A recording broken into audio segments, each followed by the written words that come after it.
చాలా మంది. ప్లస్ ఇంకోటి థామస్ ఆల్వా ఎడిసన్ గురించి చెప్పినప్పుడు ఆమె కూడా ఒక ఎక్స్క్యూజ్ కోసం ఎత్తుకుంటా ఉంటది. వాళ్ళ అమ్మగారు ఏం చేస్తారంటే, వాళ్ళ అమ్మగారు టీచర్ అన్నప్పుడు అవునా అంటుంది అన్నమాట. కానీ అప్పుడు రేవతి గారు చెప్తారు కదా, అది నాకు అంటే ప్రతి దానికి అంటే మనం ఎక్కడ ఓకే ఇది మనం కన్విన్స్ కాము అన్న మనం అనుకునే లోపలే మనకి ఆన్సర్ ఇచ్చేస్తున్నారు అనమాట. అంటే ఓకే కరెక్ట్, ఓకే మన అసలు క్వశ్చనే లేదు ఇక్కడ. నాకు అదే అనిపించింది. అంటే చాలా తమాషాగా అనిపించింది. రాసే విధానం కూడా ఎట్లా రాసుంటారు ఇది ఇక్కడ అని అనిపించింది. వాళ్ళ అబ్బాయి వెళ్ళినప్పుడు కూడా రమేష్ అన్నట్టు వాళ్ళ ఆయన ఫస్ట్ టైం పేరు పెట్టి పిలుస్తున్నాడు ప్రసాద్. అక్కడ బ్యాక్ స్టోరీకి వెళ్తారు కదా, బ్యాక్ స్టోరీకి వెళ్ళినప్పుడు స్క్రీన్ చిన్నదయ్యి అంటే లవ్ స్టోరీ కూడా ఎంత చాలా బాగా చెప్తారంటే అంటే వాళ్ళ ఆయనకి చదువే ఇంపార్టెంట్ ఏం కాదు, చదువు ముఖ్యం. అంటే మనిషి ఎదగాలంటే చదువు ముఖ్యం. కానీ ఆయనకి దాని ద్వారానే ఇష్టం వస్తుందని ఎక్కడ చూపించకుండా మనం, ఎందుకంటే ఆయన కూడా మనం తప్పుగా అనుకోకూడదని ఆమె నేను 10th ఫెయిల్ అయిపోయినా అని చెప్పి అది చూపించిన విధానం కానీ, ప్లస్ వాళ్ళ అంటే ఆ కొడుకు పైన ఆమెకి ఎంత విపరీతమైన ప్రేమ అని చెప్పి ప్రియదర్శి వచ్చి కూర్చున్నప్పుడు ఆయనకి బజ్జీలు వేసి పెట్టి చెప్తుంది చూడు, అసలు ఆ సీన్ అయితే అంటే ఇవి చాలా ఇంపాక్ట్ఫుల్ అనిపించింది నాకు. అంటే రైటింగ్ ఎంత ఇంపాక్ట్ఫుల్ గా ఉంటే మనకి అంటే భారీ సెట్టింగ్ వేసి మనం చెప్పాల్సిన అవసరం లేదు, మాటల్లో ఆమె కళ్ళమ్మ నీళ్ళు వస్తుంది. అంటే పేరే నేను ఇంత పెట్టాను, నువ్వు జీరో అని పిలుస్తున్నావు అన్నప్పుడు ఆమె ఆ చెప్పిన విధానం అంటే కొడుకు పైన ఆమెకి విపరీతమైన ఇష్టం. ప్రతి అమ్మకి అలాగే ఉంటది.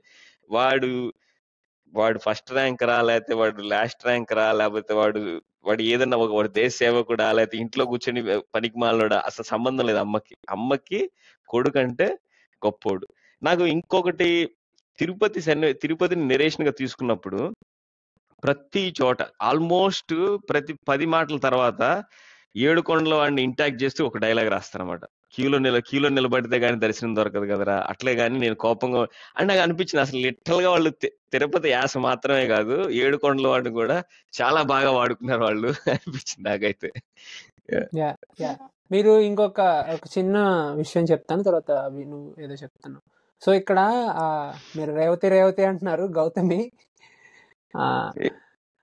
నాకు ఎప్పుడు కన్ఫ్యూజన్ రమేష్ యాక్చువల్ గా వాళ్ళిద్దరు. ఎందుకంటే నాకు వాళ్ళు పోర్ట్రేల్ చేసే క్యారెక్టర్స్ కానీ చాలా సిమిలారిటీస్ ఉంటాయి కదా. ఇప్పుడు నాకు తెలిసి గౌతమి గారిది తిరుపతి అనుకుంటా భయ్యా, తిరుపతో చిత్తూరు నాకు తెలిసి ఏదో ఒక ఊరు అనుకుంటా, తిరుపతి దగ్గర అనుకుంటున్నా నేను. గౌతమి గారు తెలుగు వారే. ఓకే, సో అదే తెలుసు, తెలుగు వారే, తిరుపతి అనుకుంటున్నా. తిరుపతో మరి గోదావరి తెలియదు మరి, బట్ యా అక్కడ ఏంటంటే గౌతమి గారు ప్లే చేసిన క్యారెక్టర్ పేరు శారద అనమాట. శారద అంటే అది సరస్వతీదేవికి ఇంకో పేరు. అండ్ మన నివేద థామస్ ప్లే చేసిన క్యారెక్టర్ పేరు కూడా సరస్వతి. సో ఏంటంటే ఆ సినిమాలో ఇప్పుడు ఆ డోర్ కి ఏమంటారు, దారబంధరం అంటారు కదా, దారబంధరంకి అవతల ఒక సరస్వతి యువతలో ఒక సరస్వతి అనమాట. సో ఏంటంటే ఇక్కడ ఆమె ఏంటంటే ఆమె లాయర్ అయ్యి చదువుకొని ఆమె ఆ రకంగా ప్రోగ్రెసివ్, అండ్ ఆ రకంగా ఆమె ప్రోగ్రెషన్ ఆ రకంగా మనకు తెలుస్తుంది. ఆల్సో ఈమె చదువుకోకుండా ఇంగ్లీష్ చూసుకుంటాను కూడా ప్రోగ్రెసివే. సో మళ్ళీ నేను ఏం చెప్తాను అంటే, ముందర చెప్పిన పాయింటే, ఇప్పుడు ప్రోగ్రెసివ్ అంటే స్వేచ్ఛ, ఎవరికి కావాల్సింది వాళ్ళు చేయగలిగే స్వేచ్ఛ అనేదే ప్రోగ్రెషన్ అని నేను నమ్ముతా. అది రిలేషన్షిప్ లో అవ్వచ్చు, ఎక్కడైనా.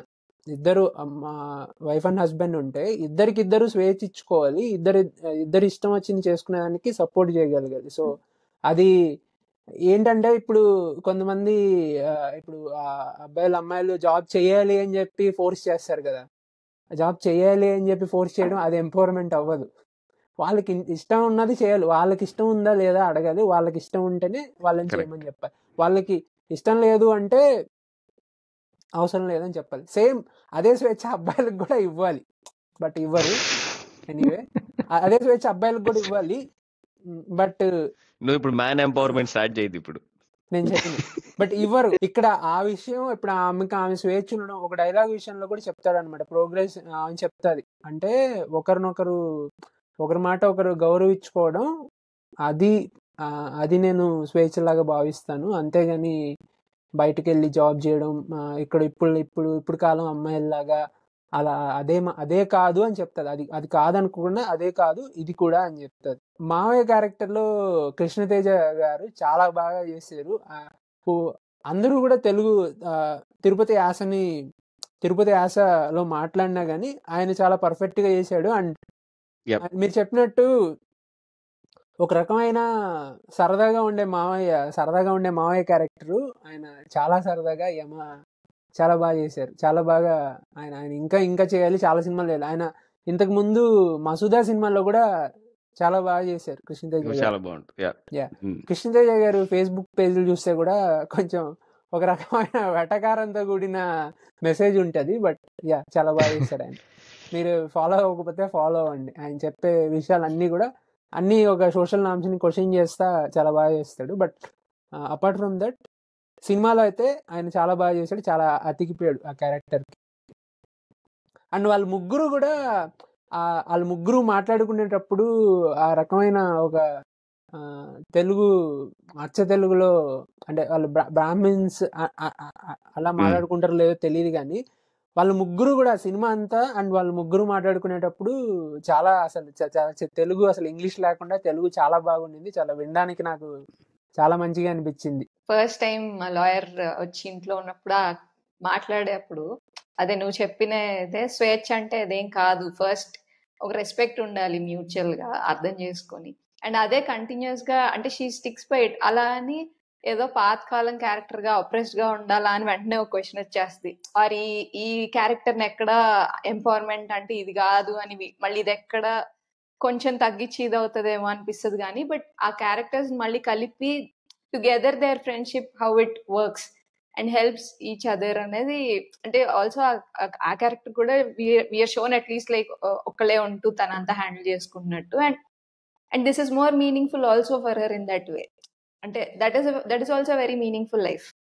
సో ఆ బ్యాలెన్స్ చేయడం నాకు చాలా ఇంప్రెసివ్ గా అనిపించింది. దాన్ని ఎక్కడ తక్కువ చేయకుండా, అంటే ఆ ఎంపవర్మెంట్ అనేది చేస్తున్నారు అదేం కాదు ఇలా ఉండాలి అని కాకుండా, anything which it is and which makes your whole thing, ఆ పర్పస్ అనేది మీకు సర్వ్ అవుతున్నంత వరకు ఇట్ ఈస్ గ్రేట్. ఉన్నదానికి రెస్పాన్సిబుల్ గా పర్పస్ఫుల్ గా అనేది అది బాగా చూపించారు. అండ్ సరస్వతి క్యారెక్టర్ కూడా ఫస్ట్ సీన్ నుంచే మామయ్య వచ్చి వెనకాల ఇది పెట్టు మాకు అది కావాలని, కానీ ఏం అక్కర్లేదు అంటే తను చెప్పకుండా మీ అమ్మ పుణ్యం అది ఎలాగో లేదు కనీసం ఈ నామాలన్నా పెట్టిన. So she is progressive. ఆ అమ్మాయి ఏమి పాతకాలంగా ఏం చెప్తే అది వింటాను తలాడిస్తాను కాదు అసలు ఎక్కడ. ఆ ప్రోగ్రెసివ్ ఇదైతే ఉంది. అండ్ వేద పాఠశాల అసలు షీ నెవర్ కన్సిడర్స్ అక్కడికి వెళ్ళి పెట్టాలి అనేది. For some reason she thinks లేదు ఇలా చదువుకోవాలి ఇట్లా అందరితో అని. సో నాకు చాలా బాగా అనిపించింది. ఆ అమ్మాయి అక్కడ చెప్పింది is what comes at stake కదా. ఆ హస్బెండ్ నువ్వు నాకు చెప్పి చేయాల్సింది అన్నప్పుడు అది క్వశ్చన్ లో ఉండింది. ఇప్పుడు ఒకళ్ళ మీద ఒకళ్ళ గౌరవం ఉన్నప్పుడు మనం ఏం చేస్తే మనం తీసుకున్న ఒక డెసిషన్ మీద గౌరవం అనేది తను అడుగుతుంది కూడా, నువ్వు నాకు చెప్పకుండానే చేస్తావు కదా వాడిని డిమోట్ చేసినప్పుడు అని. But she doesn't drag, she just thinks okay I have to prove that this decision is correct అంతే. అండ్ నాకు అది ఎక్కడ చాలా బాగా పే ఆఫ్ అయిందంటే, looking that this work last లో చిన్న కొడుకుని కూర్చోబెట్టి మాట్లాడతాడు ఫాదర్, అప్పుడు కాదులే రా దసరాకి వెళ్దాం, which he never does before. So now she has put that model, అంటే she is now put a model that this is proper way of handling kids which he is also learning now అని. అది చాలా బాగా round up చేశారు. అంటే that's a very, ఆ scene లేకపోయినా మనం పెద్దగా ఏం మిస్ అవ్వం. But that has enriched the whole, whatever journey she took, and that is again like flourished. Chala ba anpichindi naku aa kid tho pettindi malli. And so that characterization consistency was very interesting. Like meer cheppinattu husband character kuda express chesi edo kabulu cheppi tine eppudu konjam teasing ga atla maatladutunde, and he is mostly responding kada. So elli bag ichinappudu kuda, so అతని మీద మనకి ఏదో తగ్గిపోయే impression రాకుండా, ఎందుకు ఎంత అంత పట్టుబట్టి ఆమెను సాధిస్తున్నాడు అనుకోకుండా, he's also not knowing how to deal with this కదా. సరే ఆయనకి తెలిసినందులో సరే పంపించేస్తాను, పాపం వాడు ఇబ్బంది పడక్కర్లేదు మనం కష్టపడక్కర్లేదు అక్కడ ఉంటాడు అంటే అది వద్దంటుంది. అతనికి తెలియట్లేదు ఏం చేయాలి. సో ఆ సున్నితమైన మనస్తత్వం చాలా బాగా, అంటే తెలియదు ఆయన ఏమి ఆమెను ఇబ్బంది పెట్టాలని కాదు. అండ్ అక్కడ రివీల్ చేయడం నాకు బాగా అనిపించింది. ఫ్లాష్ బ్యాక్ ముందు ఎక్కడ చూపించడం కంటే ఆయన ఎక్కడ డౌట్ చేయట్లేదు ఆవిడ కూడా. ఎందుకంటే ఆవిడకి తెలుసు బావ అసలు చదువు ఉంటేనే ఇట్లా రెస్పెక్ట్ ఇస్తారు, అసలు అది కాదు. కానీ ఆయన ఏదో ఇబ్బంది పడుతున్నాడు, ఓకే ఈ ప్రాబ్లం ఆయనకి తెలియట్లేదు, ఐ విల్ హ్యాండిల్ దిస్ అనే ఒక ఇది ఆ పాయింట్ దగ్గర రివీల్ చేసి, అక్కడ వెళ్ళిపోతున్నప్పుడు చూసేది ఇక్కడ వెళ్ళిపోతున్నాడు అని కట్ చేస్తారు కదా. అది it was very nice moment to reveal so అతని మీద కూడా ఒక ఏదో ఇదే కాకుండా it justifies how she takes over అనేది ఇస్ వెరీ ఇంట్రెస్టింగ్. ఆల్సో అంటే నేను ఆల్సో చూసినప్పుడు నాకు వాళ్ళ నాన్న కొట్టినప్పుడు కూడా కొడతాడు కదా, ఒకే ఒకసారి కొడతాడు. సో వాళ్ళ నాన్న కొట్టడం మనకి ఎందుకు అంత ఇంపాక్ట్ఫుల్ గా ఉంటదంటే, రైటింగ్ లో వాళ్ళ నాన్న క్యారెక్టర్ చాలా సాఫ్ట్ గా అసలు స్టార్టింగ్ నుంచి కొట్టకుండా వాడు ఒక ట్యూషన్ దగ్గరికి తీసుకెళ్లి ట్యూషన్ లో పిల్లల్ని కొడుతున్నారని చెప్పి తిరిగి తీసుకొని వచ్చేస్తాడు. సో తిరిగి తీసుకొస్తాడు. సో ఇదంతా కూడా రైటింగ్ కదా. సో ఇదంతా మనకి ఆ 1 hour వరకు ఆ క్యారెక్టర్ ని మనకి అలా చూపించి వాడు అసలు ఆ దెబ్బ అనేది, ఆ ఒక్క దెబ్బ వాడు వేయడం అనేది ఎమోషనల్ గా అంత వెయిట్, అంత బరువులాగా మనకందరికి బరువులాగా అనిపిస్తుంది. మనకందరికి ఒక రకమైన కళ్ళలో ఏడుపు వస్తుంది కదా, కన్నీళ్ళు వస్తాయి. కన్నీళ్ళు వచ్చేలాగా అదంతా కూడా ఇప్పుడు నాన్న క్యారెక్టర్ నార్మల్ గా పెట్టున్నా లేదా అంత జాగ్రత్తగా రాయకపోయినా నీకు ఆ దెబ్బకి ఆ బరువు ఉండదు. సో ఇది కూడా రైటింగ్ లో అభిషిక్త చెప్పిందని నేను యాడ్ చేస్తున్నా. సో ఆ రైటింగ్ లో ఆ మొత్తం ఆ ముందర జరిగిన వాటన్నిటికీ కూడా ఇది ఒక రౌండ్ ఆఫ్ పే ఆఫ్ లాంటిదే అనుకోవచ్చు. అక్కడ అది ఎందుకు చూపించారంటే, మామూలుగా ఇప్పుడు చంద్రశేఖర్ రెడ్డి గారు చెప్పినట్టు స్క్రీన్ ప్లేలో ఈ సినిమాలో ఏ సీన్ తీసేసినా కానీ మొత్తం పడిపోయేలాగే ఉంది. ఏ సీన్ చేసినా ఏదో ఒక విషయం మనకి తెలియకుండా పోద్ది, లేదా స్క్రీన్ ప్లేలో ఏదో ఒక విషయం ముందుకు వెళ్ళదన్నమాట. సో అది నాకు అది కూడా చాలా బాగా నచ్చింది. ఆ క్యారెక్టర్స్ ముందు అలా ఉంచి అలా కొట్టి ఆ దెబ్బకి ఆ వెయిట్ ఇవ్వడం. అది విజువల్ గా కూడా నాకు చాలా బాగా వర్క్ అయింది. ఎందుకంటే ఆ స్లాబ్ పడగానే మదర్ కూడా ఇట్లా like she also almost it's like he slapped her లాగానే అనిపించేస్తుంది. అంటే ఆవిడకి కన్నీళ్ళు వచ్చేస్తాయి. అండ్ తర్వాత ఎక్కడో మళ్ళీ ప్రిన్సిపల్ దగ్గరికి వచ్చినప్పుడు కూడా అంటది, ఇదంతా నా పెంపకంకి, దిస్ ఇస్ ఆల్ నా పెంపకానికి ఇది పరీక్ష లాగా, so let me try. So she takes it very personally because that is what she has been building. And చిన్నప్పటి నుంచి అదొక మొత్తం బిల్డ్ చేసుకొచ్చిన ఒక రిలేషన్ ని బికాస్ ఆఫ్ వన్ టీచర్ లేకపోతే ఒక మ్యాథమెటిక్స్ వల్ల షీ కాంట్ రిస్క్ ఎవ్రీథింగ్ కదా. సో అది అండ్ ఆ ఫాదర్ క్యారెక్టర్ కూడా యాక్చువల్లీ అది చాలా బాగా రాసినట్టు. అంటే రియల్ లైఫ్ లో కూడా ఇప్పుడు మా ఫాదర్ కొట్టరు అలాంటివి లేనప్పుడు ఆ దెబ్బకి చాలా భయం వేస్తుంది కూడా. అంటే you are very scared and అది అంటే దట్ ఈస్ వెరీ హెవీ కూడా. సో అది నాకు భయం వేసింది, బయటకి నడుచుంటాం అయ్యో కొట్టేస్తాడు. సో అది రమేష్ చెప్పింది చాలా కరెక్ట్. అది ఎక్కడ ఏమి చేయకుండా అక్కడ వచ్చి కొట్టినప్పుడు that is very seriously taken. ఊరికే ఎప్పుడు కొడుతుండే అరిచే ఇదైతే కనుక ఎప్పుడు ఉండేదేలే అన్నట్టు ఉంటది. బట్ అట్లాంటి ఒక సాఫ్ట్ క్యారెక్టర్ తీసుకొచ్చి he was hurt so badly.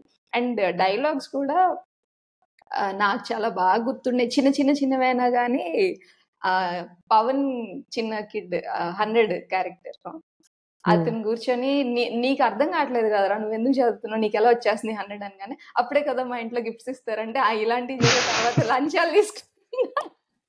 Very apt. అంటే that is how you inculcate కదా చిన్నప్పటి నుంచి ఏదో ఒకటి ఇచ్చి. అండ్ స్కూల్లో ఆ కిడ్స్ పిల్లలు కూడా how they SS Kiran character ను, ఈ అమ్మాయి అంత సార్ చెప్పేస్తుంది. It's almost something like a parents projection. ఇంట్లో కొంచెం భయంగా ఉన్నాళ్ళు ఏంటంటే they start doubting everyone, వీళ్ళు ఏదో మనకి హార్మ్ చేస్తారు. ఒక కైండ్ ఆఫ్ ప్రొటెక్టివ్ ఇది, అది తప్పు ఒప్పనలేం కానీ. బట్ అలా ఒక డైవర్స్ సెట్ ఆఫ్ కిడ్స్ ని తీసుకురావడం కూడా which was very interesting. And last లో కూడా అది మెయింటైన్ చేస్తాడు, నువ్వు మంచి స్టూడెంట్ వెళ్ళారా, నేను ఒప్పుకుంటున్నాను, నేను పాస్ చేస్తావునా అంటే, మా ఇంట్లో ఎవరు ఫ్రీ తీసుకోవద్దని. అంత సీరియస్ ఇదిలో కూడా లేదు నేను చేయను. సో కంప్లీట్ గా చెప్పను కానీ సమ్ టైమ్స్ ఏంటంటే చిల్డ్రన్స్ ఆర్ నథింగ్ బట్ అంటే మొత్తం ఫుల్లీగా చిన్నప్పుడు ఎస్పెషల్లీ ఏజ్ బిలో 10 కానీ లేదా 12 ఆ టైం బిఫోర్ టీనేజ్ దగ్గర టు టీనేజ్ ఏంటంటే parents attributes reflects through kids అన్నమాట. పేరెంట్స్ అట్రిబ్యూట్స్ ఆ వయసు తర్వాత వాళ్ళు ఓన్ క్యారెక్టర్ బిల్డింగ్ స్టార్ట్ అవుతుంది. బట్ ఆ వయసు వచ్చేంత వరకు ఏంటంటే వాళ్ళు కలుషితం లేకుండా ఉంటారు. సో ఏంటంటే పేరెంట్సే వాళ్ళు ఏం చెప్తే వాళ్ళు చుట్టూ ఉన్న పరిస్థితులను బట్టే వాళ్ళు ఇప్పుడు వాళ్ళ బాబాయి పిన్ని ఎవరిని వాళ్ళ బంధువులు దిగించి వాళ్ళంతా మన దగ్గర నుంచి పిక్ చేసుకుంటారు లాంగ్వేజ్ కాడి నుంచి. సో ఆ రిఫ్లెక్షన్ మనకి చాలా స్పష్టంగా ఉంటుంది సినిమా అంతా మీరు చెప్పినట్టు. ఇంకొకటి నాకు ముఖ్యంగా స్టాండ్ అవుట్ అనిపించింది అంటే మ్యూజిక్ కూడా. Vivek Sagar of course he brings soul into, అసలు వేక్ సాగర్ ఎప్పుడు తీసుకొచ్చినా కూడా he brings that soul into the music అన్నట్టు. మనకి పాత మ్యూజిక్ విన్నట్టు అనిపిస్తుంది. బట్ అగైన్ నాకు మోడర్న్ ఎసెన్స్ తో కూడి ఉంటుంది అనమాట. ఎక్కడ మనకి మంచి ప్రసాదం తింటున్నప్పుడు మనకి అదే బెల్లం ప్రసాదం తిన్నప్పుడు చిన్న కర్పూరం వేస్తారు అనమాట. చిన్నది పచ్చ కర్పూరం వేస్తారు. అది తిన్నప్పుడు అబ్బా అట్లా అనిపిస్తుంది. అట్లాగా వివేక్ సాగర్ ఆ పచ్చ కర్పూరం ఆ ప్రసాదంలో వేసినట్టుగా చాలా అమృతంలాగా ఉంటది విన్నంత సేపు కూడా. ఎక్కడ మనం పాటల త్రూ వెళ్తున్నట్టు కూడా మనకి అనిపించదు. Kudos to Vivek Sagar again. ఆయన I don't know, he's a gift to our industry అని చెప్పొచ్చు ఒక విధంగా. ఎప్పుడు వేరే ఏ సినిమా అన్నా కూడా హీ బ్రింగ్స్ దట్ సోల్ఫుల్నెస్ అనేది నాకు స్టాండ్ అవుట్. అది మనం ఆయన పాటలు వినగలడం మన అదృష్టం. ఆయన చూస్ చేసుకునే, అంటే ఆయన ఎంచుకునే ప్రతి స్క్రిప్ట్స్ కూడా సినిమా కూడా దాంట్లో ఇంకా మీరు చెప్పినట్టు ఆ కర్పూరం లాగా వివేక్ సాగర్ ఇమిడిపోతాడు ఆ ప్రసాదంలో. కర్పూరం లాగా అసలు మనకి తెలియదు. మనం తర్వాత ఒక 1-2 సార్లు తర్వాత చూసి తర్వాత ఆ మ్యూజిక్ గొప్పదనని మనం చూడాలి, కానీ సినిమాలో కలిసిపోద్ది అంతే. అసలు సినిమాలో పాటలు ఉన్నాయా లేదా ఆ ఫీల్ లో కలిసిపోద్ది, కానీ బయటకి అదే వివేక్ సాగర్ చెప్తాడు. ఆయన మ్యూజిక్ నాకేమి అంటే యూట్యూబ్ లో నేను లైక్ 1 million అలాంటి వ్యూస్ కోసం వాటిని నేను టార్గెట్ చేయడం, నాకు కథే ముఖ్యం. కథలో ఆ కథకి సెట్ అయ్యేలాగా.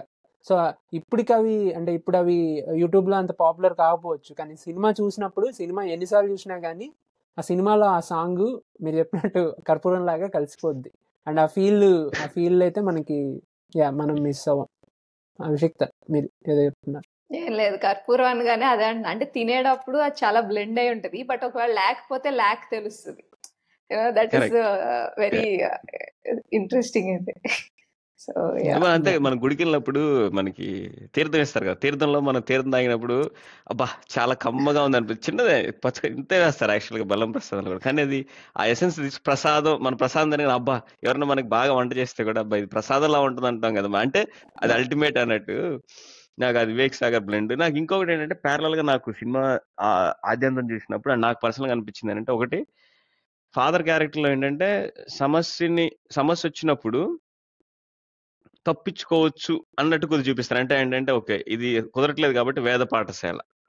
వాళ్ళ అమ్మ క్యారెక్టర్ ఏంటంటే సమస్య వచ్చినప్పుడు ఎదుర్కోవాలి, తప్పించుకోకూడదు. అది ఎట్లాంటి. సో నాకు ఈ 2 లైన్స్ ని బలంగా అంటే ప్యారలల్ గా గీశారు అన్న విషయాన్ని కూడా స్పష్టంగా చెప్పారు మీరు అన్న. ఎందుకంటే ఆయన రమేష్ అన్నట్టు ప్రసాద్ క్యారెక్టర్ చేసిన విశ్వ గారు నాకు ఇంత ముందు సినిమాలు నాకు ఎక్కువగా చూడలేదు, బట్ మెయిన్ లీడ్ చేశారు కాబట్టి చూశాను.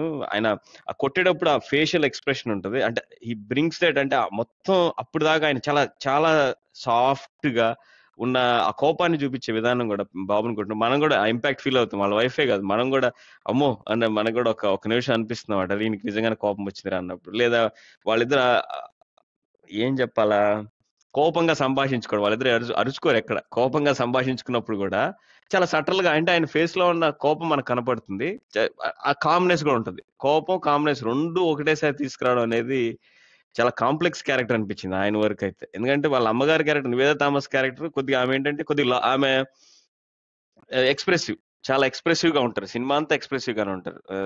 పిల్లలకి నెరేట్ చేసేటప్పుడు కానీ, వాళ్ళ హస్బెండ్ తో కానీ, బయట రేవతి గారితో కానీ ఏంటంటే ఆమె ఏది అనిపిస్తే అది మాట్లాడేస్తారు బయటికి. కానీ ఆయన క్యారెక్టర్ అలా కాదు. అనిపించినా కూడా ఆయన చాలా సాఫ్ట్ గా ఉండాలా, ఎక్స్ప్రెసివ్ గా ఉండాలి. వాళ్ళ బావగారితో మాట్లాడేటప్పుడు రే ఎందుకురా మా చెల్లితో ఎప్పుడన్నా మాట్లాడచ్చు కదా అన్నప్పుడు అదే అన్ని ఆయన ఆణిముత్యాలే మాట్లాడేదంత, ఒకటి కూడా అసలు తగ్గదు. కానీ క్రెడిట్ గోస్ టు త్రివిక్రమ్ సినిమాలు చూసిన ఆయన లాగే మాట్లాడతాడు. అంటే త్రివిక్రమ్ కాదు, బట్ తెలుగు బాగా, అంటే జీవితాన్ని బాగా చదివేసిన ఆయన. అందుకనే జీవితం బాగా చదివేసినప్పుడే మొత్తం చూసేశాక అప్పుడు వస్తుంది ఆ మెచ్యూరిటీ. ఇక్కడ మాట్లాడక్కర్లేదు, మనం ఇక్కడ గమ్మనున్నా పర్లేదు, ఇక్కడ ఈ ఒక్క మాట చెప్తే చాలు అని చెప్పి. మీరు చెప్పినట్టు ఆల్సో ఆయన ఎందుకు వేద పాఠశాలకి పంపాలనుకుంటాడంటే, ఒక సీన్ లో చెప్తాడు, ఇంతకు ముందు మ్యాథ్స్ రాలేదని చెప్పి ఇంట్లోంచి వెళ్ళిపోయాడు, ఇంకోసారి రాలేదని వాడు ఏమన్నా చేసుకుంటే ఏమవుతుంది అని చెప్పి వాడు ఆ బాధలో వాడేమి అంటే వీడికి మ్యాథ్స్ రావట్లేదని కాదు, కానీ పిల్లోడికి ఏమైపోద్దో అని చెప్పి అక్కడ కూడా పిల్లోడి మీద అక్కడ ప్రేమ, డైలాగ్ ఉంటుంది, పిల్లలకి ఏం కావాలో కాదు, పిల్లలకి ఏం ఏం అవసరం అవసరం. ఇవ్వాలంటాడు. నాది అసలు అసలు ఇవన్నీ చాలా సున్నితమైన పదాలు.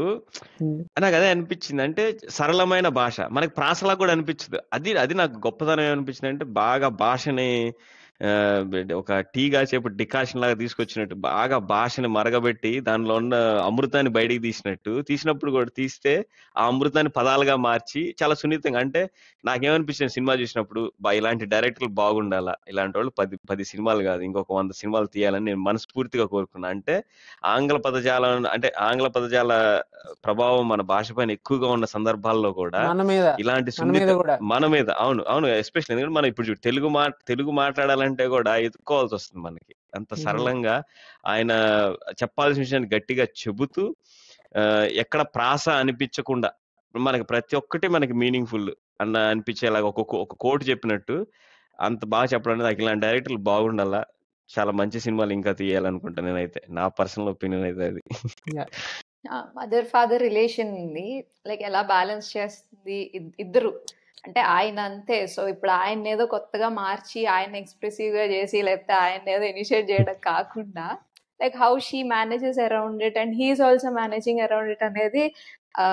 సో ఒకటేమో ఇట్లా మీరేం తగ్గొద్దులే, నేనే చెప్తాను అంటే, వాడు ఇలా బ్యాడ్ ఒపీనియన్ తో ఫీల్ అవ్వద్దు అనేది ఒకటి. అండ్ లేటర్ కొట్టినప్పుడు కూడా వెళ్ళి తినిపించంటే, లేదు నువ్వు తప్పు చేశావు నేను తినిపించిన తర్వాత వాడు వెళ్ళిపోయి వచ్చాక ఈవిడ కూడా కొడుతుంది. But the difference is immediate గా మళ్ళీ గట్టిగా పట్టుకొని అక్కడే ఏడుస్తాడు, ఆవిడే పట్టుకుని ఏడుస్తుంది. లైక్ ఆ చిన్న చిన్న నువాన్సెస్ ను అంటే చాలా బాగా మీరు అన్నట్టు ఒక స్టడీ చేసి దట్ క్యారెక్టరైజేషన్ ని అంత బాగా తీసుకురాగలిగారు అనేది ఇట్స్ వెరీ అంటే బాగా అనిపించింది. అంటే డిఫరెన్సెస్ లౌడ్ గా ఏదో చెప్పినట్టు కాకుండా, వాడు యాక్చువల్లీ అందుకే వెళ్ళిపోతాడు కదండి, ఫీల్స్ వెరీ లోన్లీ అండ్ ఇది దెబ్బ తర్వాత అందరూ వదిలేసినట్టు ఒక ఫీలింగ్ లో వాడు వెళ్ళిపోతాడు, ఎవరు లేరు నాకు అని. సో మళ్ళీ వచ్చాక కొడుతుంది, but again she takes him, like అక్కడే ఏడ్చేస్తారు ఇద్దరు మళ్ళీ గట్టి పట్టుకొని, ఒక మాట అనకూడదా, ఒక దెబ్బ వేయకూడదా అని మాట భలే ఉంటది. అమ్మ నాకు ఒక మాట అనకూడదా, నాన్న ఒక దెబ్బ కొట్టకూడదా అంటది. అసలు ఎంత చాలా మంచి డైలాగ్ కదా, చాలా బాగా సిచ్యుయేషన్ అసలు చాలా బాగా అనిపించింది. ఆ డిఫరెన్సెస్ కూడా తీసుకురావడం. అండ్ చెప్పు. తను కోపం చూపించడం కూడా, ఇప్పుడు ఏంటంటే ఈ సీన్లు అన్నిట్లో మనం అరుచుకునే సీన్ గురించి మాట్లాడాం కదా, ఎక్కడ కోపం చూపించేది ఎక్కడ కూడా కోపాన్ని అలాగే కోపాన్ని పెట్టేది, అది ఒక పెద్ద ఏనుగు లాంటిది ఆ సీన్ లో. ఆ కోపం బయటికి రాకుండా ఆ కోపాన్ని ఆ డైలాగుల్లో, ఆ పర్ఫార్మెన్స్ లో, ఆ డ్రామాలో ఎలా ముందుకు తీసుకొని వస్తారు అనేది. ఇప్పుడు వాడు చాణక్య వర్మ గారు ఇంటికి వచ్చినప్పుడు కూడా చెప్పడానికి ట్రై చేస్తుంది. అంటే వాడు ఎకిలిగా ఎటకారంగా మాట్లాడతాడు, ఓ మీరు 10th ఫెయిలా, ఓ అయితే వచ్చినట్టే అన్నట్టుగా చెప్తాడు. అప్పుడు వాడి చేత బాడ్మాస్ ఆ సూత్రాన్ని వాడు ఎలా గుర్తుపెట్టుకుంటున్నాడు అనేది చెప్పడానికి ట్రై చేస్తుంది. ఆ తర్వాత పేరు చాలా కష్టపడి పెట్టానండి అంటే కూడా వాడు మళ్ళీ 0 అని పిలుస్తాడు. అప్పుడు సున్నా అంటాడు, యాక్చువల్గా పేరు మార్చాను ఓకేనా అంటాడు. అప్పుడు ఆమె కోపం వస్తుంది, కోపం వచ్చి పిలిచి, అరే ఏం చేసినా మారని దాన్ని ఏమంటారా అంటే కాన్స్టెంట్ అంటారు. సో ఇప్పుడు డైరెక్ట్ గా అరవడం ఒక రకమైన రాయడం ఆ సీన్. బట్ రాయకుండా ఆ కోపాన్ని అలాగే లోపల పెట్టి, కోపంలో సరౌండింగ్స్ లో ఆ డ్రామాని పండించడం అనేది రైటింగ్ లో తీసుకున్న అది తీసుకున్న ఒక ఏమంటారు, ఒక రూట్ అనుకోవచ్చు. అదే సీను అరిచేయచ్చు, అరవకుండా దాన్ని అట్లాగే పెట్టి, బట్ తన చేత చెప్పించారు కదా నివేదిత థామస్ చేత. సో అది నాకు మ్యాజిక్, అది రైటింగ్ అనిపిస్తుంది. అది చాలా మంచి రైటింగ్, భలే రాశారా అనిపిస్తుంది. ఇక్కడ అరిచేయచ్చు కానీ అరవకుండా, బట్ అరిచినంత ఇంపాక్ట్ ఆ ఒక్క లైన్ తో థియేటర్ లో చూస్తే మాత్రం, నేను కూడా ఇక్కడ రిలీజ్ కాలేదు కాబట్టి హాలని చూసా, థియేటర్ లో చూస్తే పక్కా నేనైతే క్లాప్స్ కొట్టాను, పక్కా విసిల్ సీన్ అది. ఎందుకంటే కొట్టింది రా దెబ్బ అన్నట్టుగా మాస్ క్లాప్స్ అన్నమాట. ఇప్పుడున్న సిచ్యుయేషన్స్ లో ఆర్ కొంచెం ముందు నుంచి స్టార్ట్ అయిన సిచ్యుయేషన్స్ లో హోమ్ మేకర్ కి ఒక రెస్పెక్ట్ అనేది అంటే ఇంట్లో ఒక హోమ్ మేకర్ ఎంత important role to shape a person and make him a good citizen in the society. అంటే Yep. త్రూ అవుట్ ఆవిడ ఇన్కల్కేట్ చేసే values, that is the most important role అసలు. అంటే నువ్వు Correct. ఇంట్లో ఏం నేర్పించి వాడిని ఒక మనిషిగా బయట ఇంటరాక్ట్ అవ్వడానికి సొసైటీలో పంపిస్తున్నావు అనేది చాలా బ్రిలియంట్ గా, అంటే ఒక పోర్ట్రేయల్ నాకు అంటే నేను అట్లీస్ట్ అట్లా రిలేట్ చేసుకొని కనెక్ట్ చేసుకున్నాను. అంటే why she is very important. అంటే నువ్వు ఉద్యోగం చేయకూడదు, మానేసి అసలు ఇంట్లో ఉండాలి అవన్నీ కాదు, but why it is important అనేది మనకి ఎవరు ఇంత క్లియర్ గా చెప్పరు కదా. So that way I thought it is a learning for everyone to understand why. అలా అని నువ్వే చేయాలని కూడా లేదు. లైక్ ఐ సైడ్ ఆ ఫాదర్ క్యారెక్టర్ వచ్చి మళ్ళీ ఇంటరాక్ట్ అవడంతో లైక్ లేదు, నువ్వు పార్టిసిపేట్ చేయొచ్చు, like you can also be very interactive and try to talk to them, because ఆవిడే burden అవ్వక్కర్లేదు. And he also realises ఆవిడ కూడా స్ట్రగుల్ అవుతుంది ఆ బ్యాగ్ ఇచ్చినప్పుడు కానీ. హీ సీస్ లైక్ అంత ఇంట్లో అంతా పనిచేసి మళ్ళీ వెళ్ళి అక్కడ నేర్చుకొని లాయర్ ఇంటికి వెళ్ళి అక్కడ కూర్చొని వస్తున్నప్పుడు, సో దట్స్ వెన్ అండ్ ఆవిడ అంటుంది కూడా కదా, నువ్వు ఎందుకు చదువుకోలేదమ్మా, నేను ముందు మీ నాన్నని చదివాను, which is more important for me to నాకు అది నా రిలేషన్ ఫస్ట్, నాకు అది ఇంపార్టెంట్. ఇప్పుడు నీకు కావాలా, okay I will now go and study. So it's never shown that she is incapable of anything. అది చాలా బ్యూటిఫుల్లీ రిటన్ అండ్ పర్ఫార్మ్.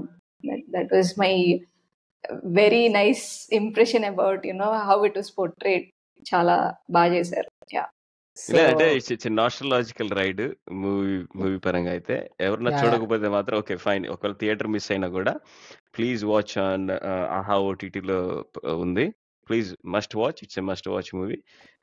అందరు కలిసి చూడొచ్చు, పిల్లలతో పాటు చూడొచ్చు. తల్లిదండ్రులు అయితే కొద్ది జాగ్రత్త పడలేదు, ఎందుకంటే పిల్లలు క్వశ్చన్స్ అడుగుతారు సినిమా చూసిన తర్వాత. పెద్ద అయినా మనకు కూడా ప్రశ్నిస్తాం మనం. కాకపోతే ఏంటంటే ప్రశ్నించడం మాత్రమే కాదు, ఆ సమాధానం తెలుసుకోవడానికి ఎంత దూరం వెళ్తాం అనేది ఇంపార్టెంట్. ఈ సినిమాలో ఉంటది, వాళ్ళ అమ్మగారి క్యారెక్టర్ పోర్ట్రేల్ అలా జరుగుతుంది కాబట్టి ప్రశ్నించడం ఒకటే కాదు, ఆ ప్రశ్నకి సమాధానం కూడా మనం తెలుసుకోవడానికి ప్రయత్నించాలి.